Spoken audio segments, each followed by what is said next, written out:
Good morning, good afternoon, good evening, whatever time you're watching this video, I appreciate it. Thank you guys. You guys are watching JaegerWrenching. My name is Chad. Welcome to the video. So today we're doing another how-to video.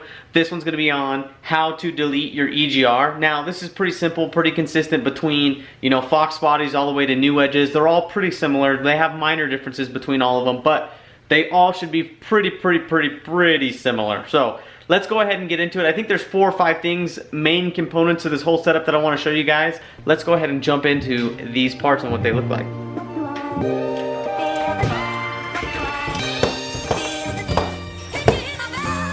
So guys, that's pretty much the whole delete right there. This is all the stuff you can take off, and you can do it on an 0304 Cobra just as I did. So when you go into depth on all these components, these are going to be the 5 components. I think it's 5. We'll see. We'll count through it. But this is the main things we got to delete. Obviously, we have to delete this tube right here, which is the tube that comes off the exhaust manifold. Now, this can be on the driver's side, or it can be located on the passenger side. It really depends. Every car is different. And this, I'm doing this generally, guys, to also, show people for other vehicles what you need to look for and what this pertains in deleting it. You can see, just so you guys know, this is kind of a common issue, by the way, is this guy ripping. As you guys can already see, it's ripped right there. That happens a lot because this is on hot exhaust. Is that pipe you have to delete and take off. This bolt right here is very difficult, or nut I should say, is very difficult to take off. You need to hit this with PB Blaster. If you don't, WD-40 seems to work well, both ends of it. You can see when I pulled my blower off the first time, this guy has anti-seize on it, and if you decide to remove this and then reinstall it, I highly recommend putting anti-seize on it, this end or that end. Now the second thing that's going to be getting deleted from here is this valve right here. I don't know exactly what this valve does. I just obviously know it goes to the EGR because it's these 2 tubes coming off and going to here. And you can see on it, it says reference and then high. So I don't know if this is the reference side and then this is like the higher pressure side. I don't know. Maybe that's what it is, but yeah, it looks like there's some sort of pinch here. Obviously there's differences between the two, so there may be a difference between these 2 sides.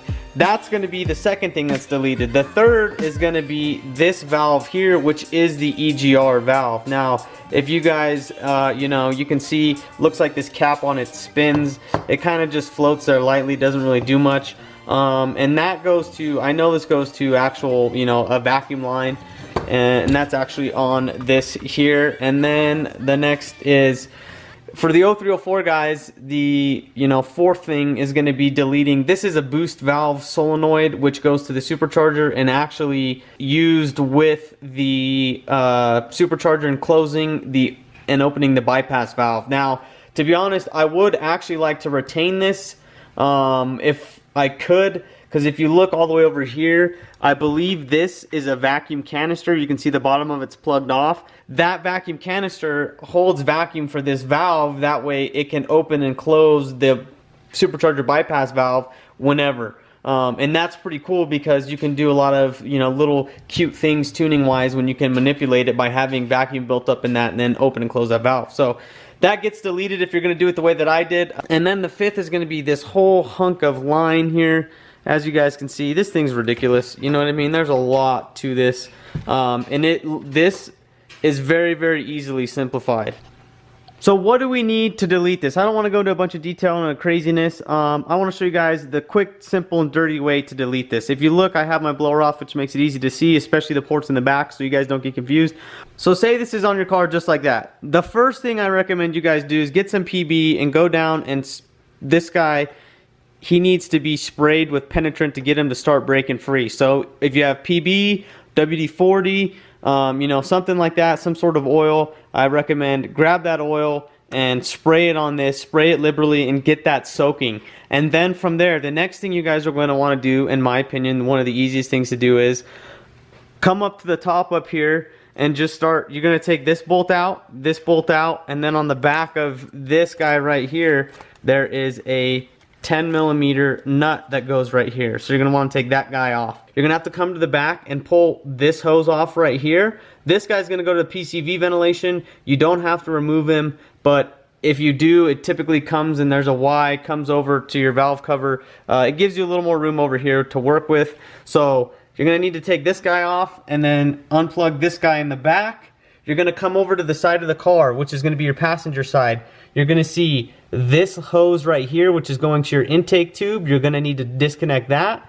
You're gonna have this hose, which is going to a Y. I'll show you guys in a second. You're gonna need to disconnect that. Then you're also gonna need to disconnect this, which is going to the yellow line coming from the firewall, and I'll show you at the same time. And then on my car, this guy was capped. I believe from the factory it's capped, but if yours isn't, you're gonna need to just, you know, disconnect this from there and take this whole assembly with you, and the other side of that line you can just plug. But I'm pretty sure those are capped from the factory.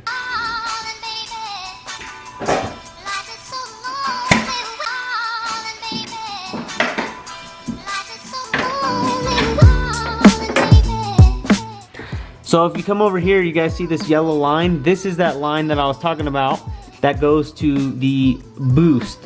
So this is the one you're gonna need to disconnect. And then you also have this Y. You'll see there's this Y over here. This is my line going to it now. You're gonna need to disconnect that guy, which was just teed into a line coming off of this. So that's it. Those are the only two that you have to worry about. And that little thing sits down in here. That's where that little canister sits. And you're just gonna need to pull him up and out of there. So now that we got this canister, this whole end is basically solved now, guys. We have everything disconnected on this end. Now we're gonna come over here to this end. This is the end that gets a lot of people confused. And let me show you where, you know, these lines, this guy, I'm just gonna route him improperly, I think, for the meantime. It may be proper, I'm not 100% sure, but he was just sitting like that, and this guy sits like that.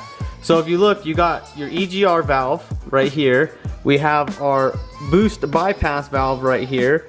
And we have the bypass. This is the actual bypass valve. This is the bypass valve solenoid. And then this is the EGR valve next to it. So we're gonna be deleting all of this. This is staying because we have to have a bypass valve, but we're gonna be deleting this whole piece. And then the one hose we're missing is the fuel rail pressure sensor. As you guys can see, it sits right here on the fuel rail, and that's where this guy goes. But we're gonna be able to delete all of this with basically one giant swoop, and it's gonna be very simple to then fix it. We're just unscrewing these two bolts right here, guys. Very simple. Now that we have, right, remember that side's disconnected, we have this side disconnected. You're just gonna need to unplug this guy from your fuel rail pressure sensor. Take these two 10 mils out. On the back side of this, remember I showed you there's a 10 mil nut. Take that nut out. And if I haven't showed you the 10 mil nut, there's one right here that's on this stud holding the EGR cooler off. And unplug, make sure you've unplugged your two big red, well, I say they're black 90 degrees off the back of the blower, the upper and the lower one. Disconnect this guy, is gonna come off the bypass valve. My nipple's broken, but it would just unplug that guy right there. This guy coming off the bypass valve. Obviously the EGR from down low. And you're gonna still need to undo it from up top here. So mine's threaded in. I'm showing you guys I'm undoing that right now. Then once this is undone from your EGR and down low, and you have all these lines, this guy disconnected, this one from here, this one from here, the two big 90s from the back, and all the lines that go to this passenger side that I showed you, and this guy from the top of the EGR, this whole piece is now basically gonna come off as one big assembly. So now that we have that, it's gonna literally, this whole giant conglomerate comes off. Later, see ya, bye-bye. Now what does that leave us with, guys? Well, now we're gonna have a fuel rail pressure sensor that's gonna sit here with no fitting or no vacuum line on it. This guy sitting here with no vacuum line here, and then this guy sitting here with no vacuum line here. And the back of the blower over here is gonna be just this guy missing and this guy missing. And that's it. Other than that, everything else should be good. Now it's very simple, guys. If you come over here, I'll show you what I have set up. So if you look at the lower, you can see that hose right above the shiny one. It comes up and it goes to a Y right here. So you have the Y right here. You see it comes over here to the yellow line. That's for our boost gauge inside the car. And this, you know, that lower side's going to the lower port of the blower. The other side comes over here to this side of the car. You can see there it is coming over here, and I had a vacuum line going to my booster pump, which I removed. You don't need this T here, you just need a straight hose. Comes over, and then it tees here to feed this side of the bypass valve, and the other side goes to the fuel rail pressure sensor. And that's it. That's literally all you need in order to run this the way that it was set up. So then the other side of this guy is, it's so hard to see here, but you can see that nipple right there. That guy can be vented to atmosphere. Or if you want to run it like stock, this is the guy that runs all the way over to the intake over there. So if you want to do it the different way that I did it, you know, or do it the right way, which I may do when I get my bigger blower, but you'd run it off of that solenoid all the way over here to this line right here and into the intake. That's going to vent it back into the intake. And the reason they do that is so no unfiltered air could ever get in or out of that valve. It keeps it clean, keeps debris from getting in it, and it's just a good thing altogether. Now the other thing that you have to do is, you can see from this upper port, which is vacuum, that's where this guy right here is. And I have, this guy's just an adapter. He's coming off of that, going over here, and he is going straight to this guy right here. I believe he controls the heater core valves and all that. So I say heater core, AC, that stuff's all for your venting. If you put it on feet or head or, you know, any of that, that's all controlled by vacuum. So that's what this is, and that's why you need it to be hooked up. Anything past the throttle body is going to be vacuum. So, you know, this guy right here could do it, but that's what it goes to. That's strictly a vacuum port. One thing you guys do not want to do with this line that runs here, and I'll show you where he runs down to. You can see he runs into the loom, which is down there. You can see it's taped around, and he's going, that's him going into the cabin. This guy, this Y right here that controls your you know, blend door and all that type of stuff, your head and feet door, the hot and cold, that's all driven by vacuum. You do not want to hook this guy up to the same line that this guy is hooked up to. Don't cross it, because some people are like, well, it sees vacuum too. You're right, the lower does see vacuum, but when you see boost, your blend door and stuff will act funky and it won't work right. So it needs to be a vacuum only port. So I'm going to do it real quick, guys, and just show you from the back here. From the back, we're going to come up Y, one go over to the yellow line going into the boost gauge inside the car. The other side's going to come over, feed this part of the valve that's broken, and continue and feed the fuel rail pressure sensor that's right here. That is it. That's all that this lower port needs to do. The only other thing would be if you have an aftermarket gauge, like a boost gauge you want to run or something of that nature, anything to do with boost, you would tee it into this as well. So, you know, what a lot of guys do is that yellow line that already goes into the cabin, there's a break in it behind the glove box. You can tee into it there. Do a secondary boost gauge if you want. That's up to you. Other than that, that's all that needs this guy is good for. This guy is that big guy that goes to your crankcase. It's a Y. It'll come up. One side will go to this valve cover. The other side will go to that loop that goes to this valve cover in the back. That's it. That's all this guy goes to. Oh, and I guess he does go to a... he'll actually go down and underneath into the lower intake manifold. I showed you guys, if you guys remember in my other video, you know, where I was blowing up through it when we were putting the other blower on and I took this blower off, there was coolant coming out of that hose. That's the line that I was talking about. If you haven't seen my other video, go check that video out. The only thing this guy does is he goes to your blend door and your heater and AC controls. That's it, which is that one line on the side. And then you have, obviously, the EGR valve itself. So this is the final guy that we have to worry about. And it's pretty simple, guys. We take this off. There's companies that make block-off plates for it, but you basically just unscrew it. And I'll show you guys that. We're going to take it off, and then I'll show you what a block-off plate looks like.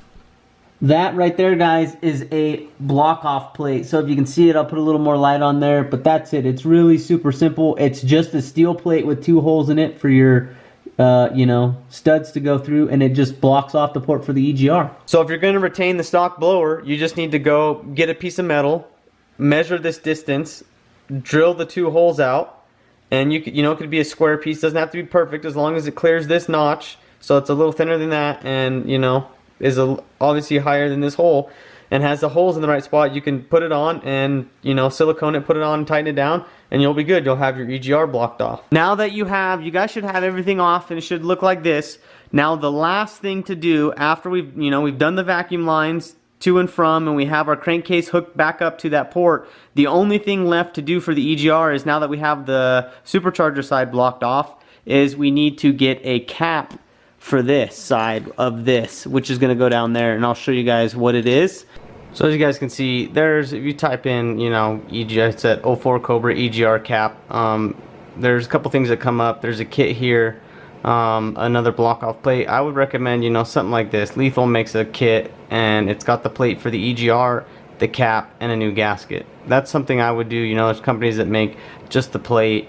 Here's another one. Who is this? CNC. Like, this looks pretty nice to me. CNC EGR valve delete kit, SVT Mustang Cobra. This is something that I would do. Looks like nice bolts, nice cap, nice plate. So, and if it doesn't come with a gasket, that's okay. A little bit of silicone around here will, you know, make it work. So that's what I recommend you guys do. So as you guys can see there, that little gold and bronze cap down there, the brass, bronze, whatever it is, that's it. You just need to thread that cap on to the nipple coming off the manifold and tighten it down. And like I said, if you haven't seen my other video, go check it out. The video for the Texas 2K, the beginning of swapping the blower, you guys can see where I took it off and put that cap on. So that's it for this video, guys. I hope you guys enjoyed it. I hope that simplifies the EGR delete. It's pretty easy and pretty simple. Sometimes it can be a little confusing on what's what. If you have any questions, comment below. I usually answer just about everybody's question, usually in a timely manner. Sometimes it takes me a day or two, but nonetheless, I will, and I will answer it. Also, if you guys haven't hit that subscribe button, go ahead, hit it now. I appreciate it. Hit that thumbs up button. It helps me get in the recommended videos. And on top of that, if you guys could, hit that little notification bell so you get a notification when my next video comes out. So, thank you guys for watching. I appreciate it. Now, get the heck out of here.